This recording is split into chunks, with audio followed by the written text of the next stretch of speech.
on a child. You know, even as Barksdale developed a skill for organization and his business savvy on a small scale, he learned some valuable survival skills from one of his favorite sports. I've been boxing since I was like 9 years old. I've been interested in it. My dad was a fighter, grandfather too, and a bunch of my uncles, all my brothers.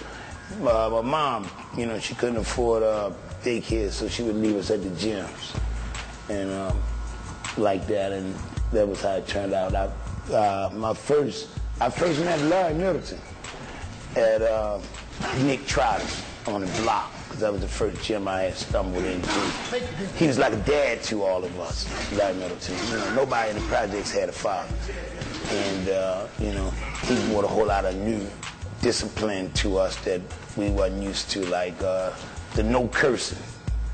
You couldn't cuss while Larry was there. And I never saw Larry with a gun. Larry Middleton is a former world-class heavyweight boxer. In his prime, he ranked in the top 10. He fought the likes of Larry Holmes and Jimmy Ellis. I mean, he was also the trainer of former heavyweight champ Hasim Rock and sparring partner for Muhammad Ali. The man taught neighborhood kids how to fight, but he lectured them about being good citizens and never using the skills he taught them the wrong way.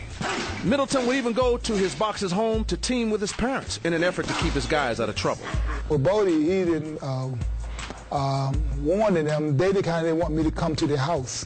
I hate somebody that behave that way. Once I be training someone, I want them to go out and do things right and correctly. You know, that sort of thing. So I talked to him about that.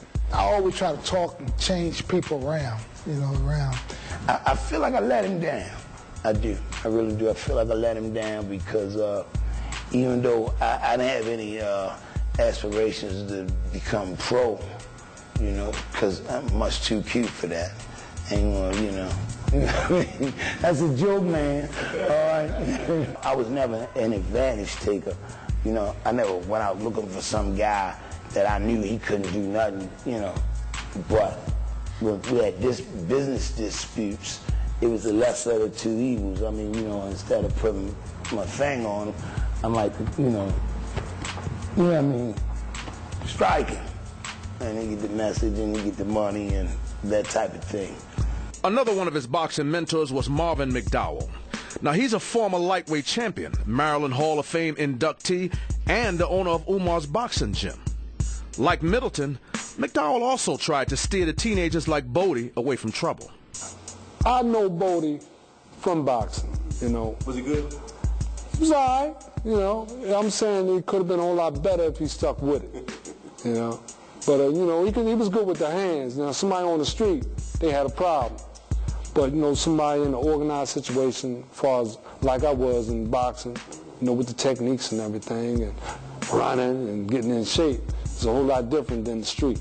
You know, you hear things, you know, here and there, but I knew him for what he was doing in boxing, you know, and it just used to surprise me when I would hear Bodie this, Bodie that. Man, that ain't the Bodie I know, you know. But it was the Bodie Barksdale that the street knew all too well as he transitioned from hustler to young businessman who had a product in high demand. I had 5 sons, 5 living sons, and my oldest son, and I worked a lot. So he went to school, he never hooked school. You know, he got pretty good grades in school. So I thought everything was good. I really thought everything was going good until I wound up in court. You were speaking of a large settlement that Bodie received. Yeah, and when he started buying all this stuff and spending all this money, I just assumed that it was that money. I didn't know anything about the drug deal and all that. I found out about that when they, you know, like I found out when they locked him up and started accusing him. Barksdale says he was compensated in an undisclosed settlement for the incident that would unfortunately cost him his leg as a young child.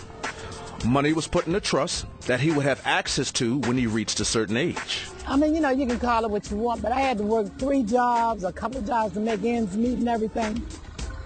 So I might have had my head in the sand, you know, and by the time I realized it, it was too late. Barksdale's transition from hustler to gangster was just getting started.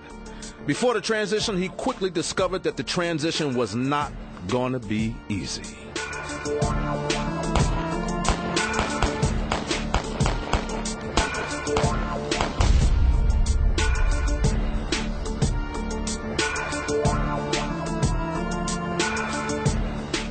Bodie Barksdale, as he prefers to be called instead of his birth name Avon, rose to power through violence, shrewd business savvy, and loyalty from both his crime and biological family.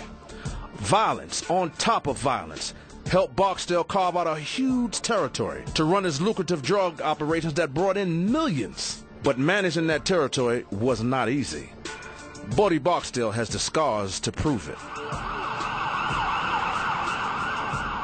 Barksdale claims he only dished out violence when he was on the defense. He says it was a matter of survival. Now, whether you believe him or not, regardless, there was no shortage of people gunning for Barksdale. I've been shot more than 20 times. Ooh. Right?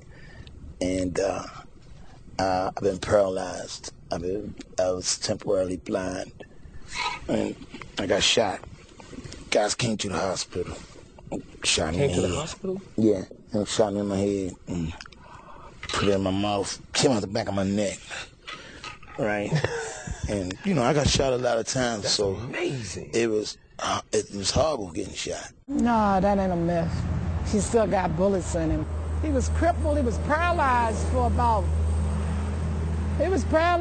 about 6, maybe a year. From what I was understanding, he was shaking, holding this guy's hand, shaking it, and some guys came up from behind him and started just, but he didn't die. Barksdale is guarded when sharing specifics about violence he may have dished out when he says he was attacked by his enemies, even those incidents that are now public record. Although he's out of jail, he's still on probation, and he's not anybody's fool. It ain't no statute of limitation on murder, man. Hey, ain't no statute of limitation on murder, man. But his mom can recall one shooting that she says her son described to her as an accident. He had shot this guy in the leg and he bled to death. Okay? But that was supposed to have been an accident. It wasn't, I mean, I don't know until today if it was drug-related. And the 16-year-old Barksdale wound up with a suspended sentence for manslaughter. Old newspaper articles give a small glimpse of accusations against Barksdale and his lieutenants. Court records documenting numerous charges, incidents, and convictions reveal a spiraling upward trend of violence associated with Barksdale and his operation. As Barksdale built his independent drug empire, he had a low tolerance for mistakes and zero tolerance for messing with his money. And what would happen to people who didn't do what they were supposed to do? Well, you know, if it was a situation where he didn't do what he was supposed to do and he was putting everybody at risk, you know, everybody, because all of the guys with me, you know, we were all the alpha males in our family. We were the guys that were the breadwinners, the earners in our family, you know, because dad wasn't home for nobody. And we were dads. So, you know, you put, when you fuck around and sleep on a job, you put me at risk. Everybody, the whole brother, everything. Yeah, no school clothes, no Christmas, none of that, you know, so,